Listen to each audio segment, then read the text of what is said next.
Hello दोस्तों, good morning. जय माता दी। कैसे हो आप सब लोग? उम्मीद है, विश्वास है, माता रानी की कृपा से सब कुशल मंगल होंगे और सब स्वस्थ होंगे, मस्त होंगे। दोस्तों, आज एक टॉपिक है मेरे पास जो कि आपसे शेयर करना चाहता हूँ, बताना कैसा लगेगा। टॉपिक है कन्यादान। अब हम इतने मूर्ख लोग हैं कि हम कन्या को भी दान का रूप दे दिया गया, जबकि कन्या कोई वस्त्र नहीं, कोई सामान नहीं, कन्या का दान नहीं होता।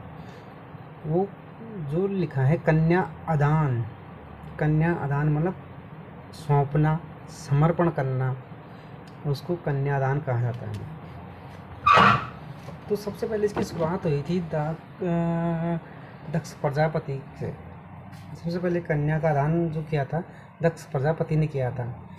दक्ष प्रजापति की जो थी 27 कन्याएं थीं।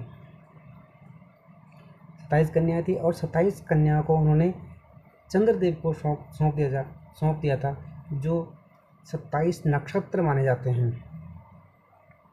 तो तब दक्ष प्रजापति ने कन्याओं का आदान किया था, सौंपा था उनको, चंद्रदेव को। तो सौंपते क्या है, पिता अपनी पुत्री के गुण को सौंपता है। जैसे पिता जब वो सौंपता है तो उस टाइम भी वचन दे लेता है वो कि मैंने अपनी पुत्री को नाजुक से पाला है, इसको शिक्षा दी है, इसको भोजन दिया, अच्छे संस्कार दिए, गुण दिए, इसको मैंने संसार की सब सुख सुविधा दी है। अब ये आपके हवाले है, आपको सौंपता हूँ। अब जैसे मैंने इसका ख्याल रखा वैसे ही आप इसका ख्याल रखना। इस प्रक्रिया को कन्या अदान कहा जाता है, जो कि आजकल लोग बोलने कन्यादान बोलने लगे, जबकि कन्यादान नहीं, कन्या अदान है। और एक पिता अपनी पुत्री का गोत्र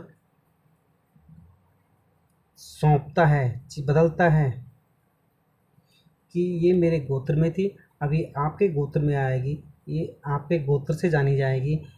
इस प्रक्रिया को भी कन्या आदान कहा जाता है, न कि कन्या का दान नहीं। दान तो उस चीज़ का किया जाता है, जो चीज़ दान हो रही है, दान करने वाला का उस चीज़ पर कोई अधिकार नहीं रहता है। गौ दान होता है। कन्या अपने पिता के घर आ सकती है, जा सकती है, रह सकती है, तो उसका दान कैसे हो सकता है, जबकि दान की गई वस्तु को अपने पास नहीं रखा जाता। अब उसको अपने, जिस चीज़ को हम दान कर रहे हैं उसको अपने इस्तेमाल हम उसको कर ही नहीं सकते। तो कन्या कोई वस्तु थोड़ी है, हम उसको दान करेंगे तो हम अपने पास कैसे रख लेंगे। लेकिन कन्या का दान नहीं होता। किसी ने गलत धारणा फैला दी, किसी ने गलत बोल दिया कन्यादान होता, कन्या आदान होता है। और पिता अपनी पुत्री का गोत्र सौंपता है, दूसरे गोत्र में सौंपता है, उसकी संस्कार सौंपता है वर पक्ष को, और उससे वचन लेता है कि मैं इसकी सेवा, मैंने इसको ऐसे ऐसे किया, ऐसे पढ़ाया, ऐसे लिखाया, ऐसे इसको संस्कार दिए, अब तुम इसका ख्याल रखना, तुम भी इसको ऐसे ही रखना जैसे मैंने रखा था। तो यही कन्या आदान का मतलब यही है। कन्या दान इसी को कहा जाता है, ना कि कन्या का दान।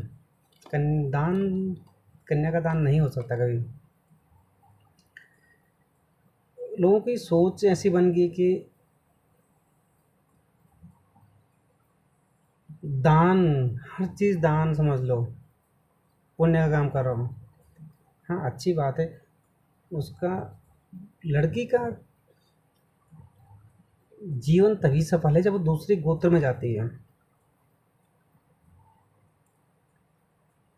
तो यही कन्यादान है, ना कि कन्या दान नहीं, कन्या अदान है ये।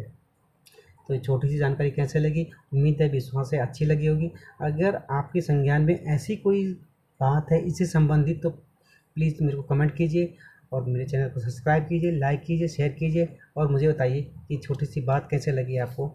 तब तक के लिए जय माता दी।